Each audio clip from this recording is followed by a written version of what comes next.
assunto, então não vou discutir juros com você, que eu já discuti uma vez juros com você.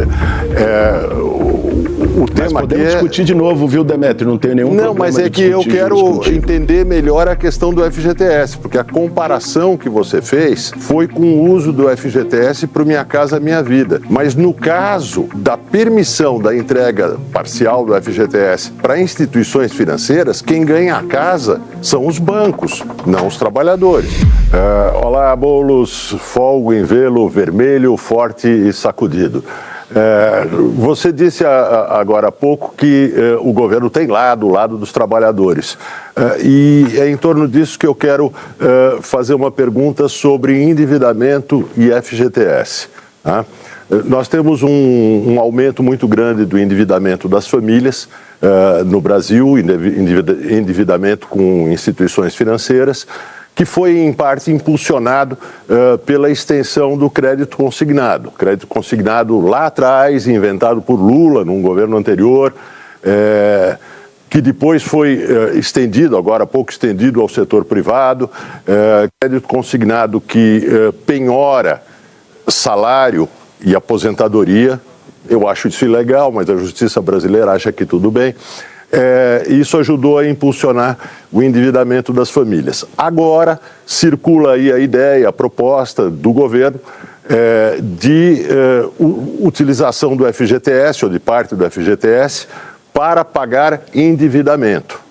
O FGTS existe, você sabe tanto quanto eu, o FGTS existe no lugar da antiga estabilidade, com uma finalidade oficial. A finalidade do FGTS é garantir o trabalhador no momento do desemprego, o trabalhador que perdeu a estabilidade lá atrás.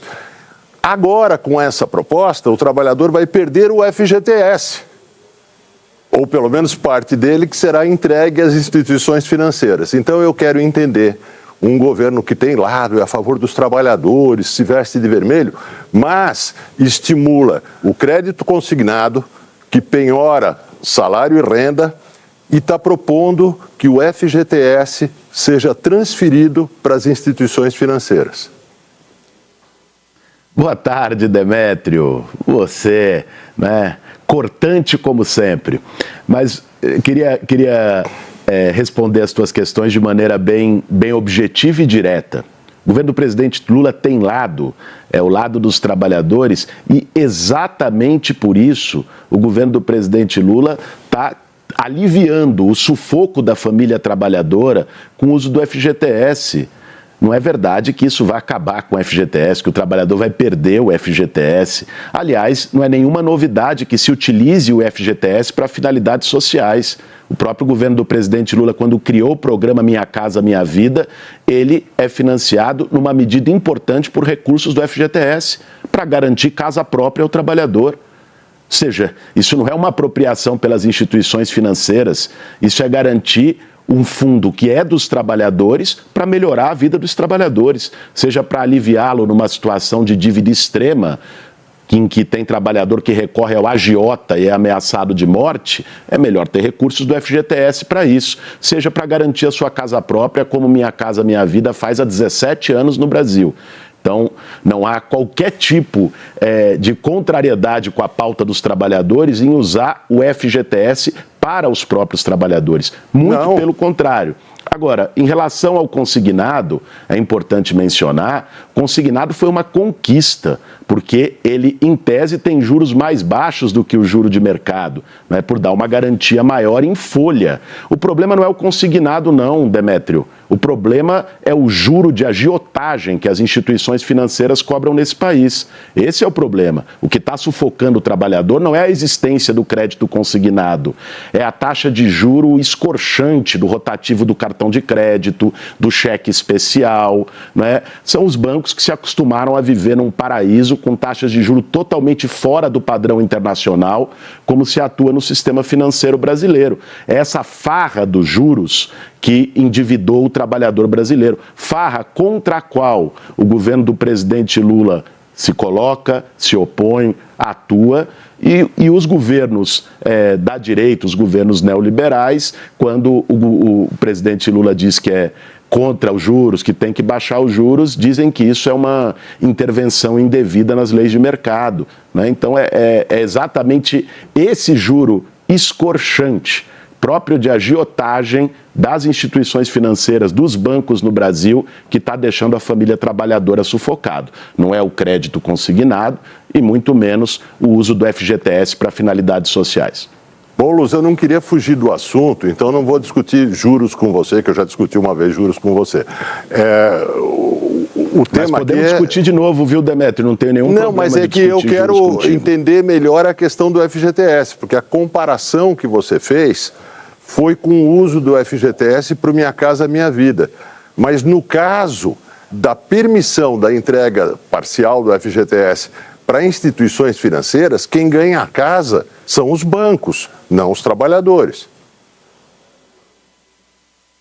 Como é? Eu não entendi, Demétrio. Com essa proposta de uso do FGTS para pagamento de dívidas, do endividamento das famílias, você fez uma comparação com Minha Casa Minha Vida. Eu estou dizendo que é indevida essa comparação, porque no Minha Casa Minha Vida, quem ganha a casa é o trabalhador.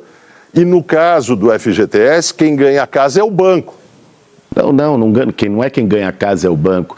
Veja, coloquei 2 elementos de finalidade social que o FGTS pode ter, além de socorrer o trabalhador em caso de desemprego, que foi a referência que você fez. Uma delas é o crédito habitacional pelo Minha Casa Minha Vida. Outra delas é o alívio da dívida do trabalhador. Né? Você fazer esse discurso todo, Demétrio, pode colar bem, mas se você falar com uma família trabalhadora que não está conseguindo pagar as contas no final do mês e perguntar se ela quer uma liberação do FGTS para poder ter um alívio, você pode ter certeza que ela não vai achar que é o banco que está sendo beneficiado. Ela vai entender a importância que isso tem para a vida dela, para o consumo, para ir no mercado, para pagar o aluguel no fim do mês, para melhorar a sua vida, para sair do sufoco. Né? Essa é a realidade das famílias trabalhadoras brasileiras e pode ter certeza que elas apoiam a medida do presidente Lula, que não é feita para os bancos. Quem costuma defender a Febraban e os grandes bancos do Brasil não é o presidente Lula, você sabe muito bem disso. Ministro, eu queria perguntar, mudando de assunto aqui, a respeito da taxa das blusinhas. A gente está vendo também um debate a respeito disso no governo. Ontem o Geraldo Alckmin, presidente em exercício, vice-presidente, disse que não há uma decisão do governo sobre revogar o imposto de importação, mas o G1 fez uma reportagem dizendo que isso está sendo avaliado pelo governo, revogar a medida. Vai acontecer? Olha, essa é uma definição, Sadi, do presidente Lula. Né? É possível que aconteça. A taxa das blusinhas, é importante dizer, não foi uma iniciativa do governo. Quem botou a taxa das blusinhas foi o parlamento a partir de uma pressão e de um lobby, vamos falar aqui o português claro, de grandes empresas varejistas. Aliás, se associa isso com o tema da indústria, mas não é um tema da indústria nacional. Porque essas grandes varejistas, né, Velho da Van e companhia, essas empresas varejistas, elas pegam a mesma blusinha chinesa produzida na China e vendem na loja delas. Só que elas querem poder vender na loja delas por um preço maior do que o comércio digital da Shein, da Shopee e companhia. Então, essas empresas fizeram uma pressão sobre o parlamento e se instituiu a taxa das blusinhas. Acabou, lógico, caindo na conta do presidente Lula. Mas então é possível que o governo revogue a taxa? Como eu te disse, essa é uma definição do presidente Lula. Agora, é muito razoável que o governo possa, a partir de discussões internas, de alinhamento e do presidente bater o martelo, né, revogar uma medida como essa. Ministro, se me permite, muito rapidamente, mas o presidente Lula sancionou essa lei aprovada pelo Congresso e não é óbvio porque outras legislações em trechos ou no todo ele chegou a vetar. Então, essa paternidade é compartilhada e a gente, inclusive, sabe que a Receita Federal também fazia a defesa de uma taxação em razão, inclusive, da fragmentação das encomendas, da evasão e da sonegação contida naqueles processos de importação. É só para não ficar a conta só no eixo do Legislativo, que, obviamente, tem responsabilidade, mas o presidente da República e o governo também avalizaram. E como uma coisa positiva, que era em verdade defesa que sancionou empregos nacionais. Perdão.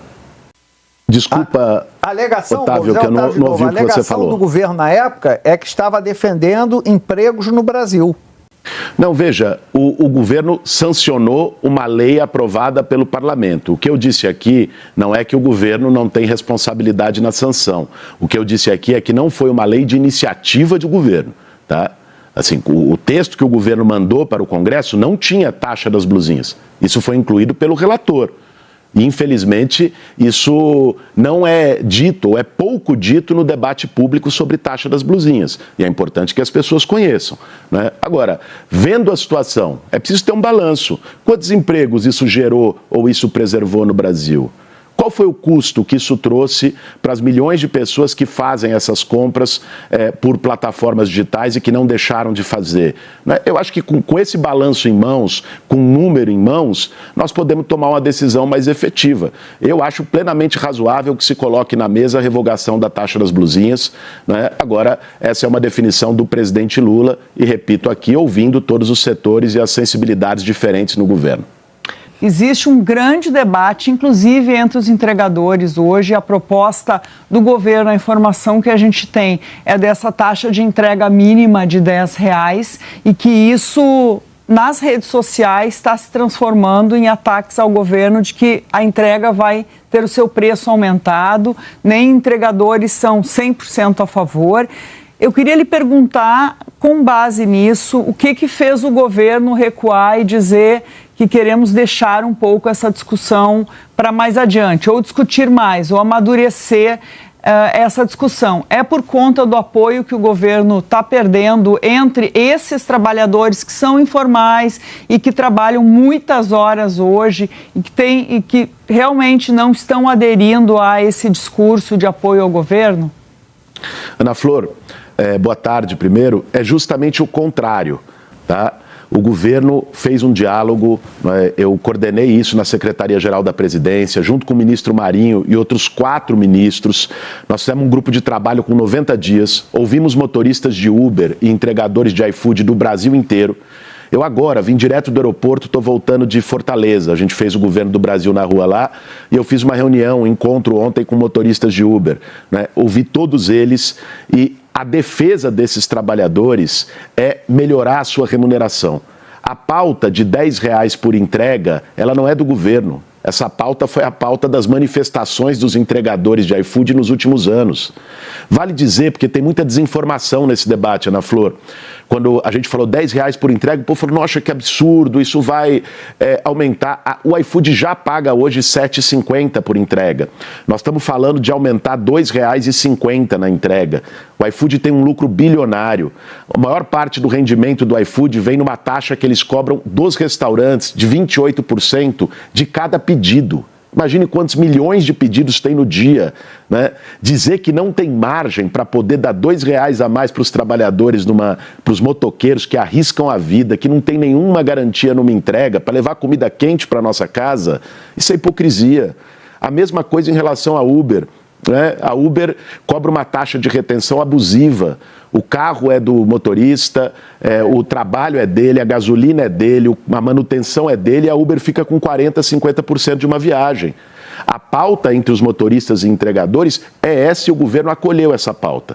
A questão saiu de pauta por outra razão, porque lamentavelmente o relator da Câmara dos Deputados do PLP 152 cedeu à pressão das grandes plataformas, da Uber, do iFood, da 99, cedeu à pressão de todas elas e fez uma segunda versão do relatório, retirando avanços que estavam na versão do relatório dele próprio, apresentada no ano passado. Aí o governo disse, nós não temos condições de aprovar, só faz sentido fazer regulamentação se for para dar melhores condições e dignidade para esses trabalhadores que nunca foram enxergados e que hoje não têm garantia nenhuma. Por isso que o governo ficou contra o PLP 152, não por oposição da categoria. Na verdade, a categoria foi contra o PLP e o governo também estava contra. A categoria estava alinhada com as propostas que o governo defendeu, mas infelizmente o relator preferiu não acolher.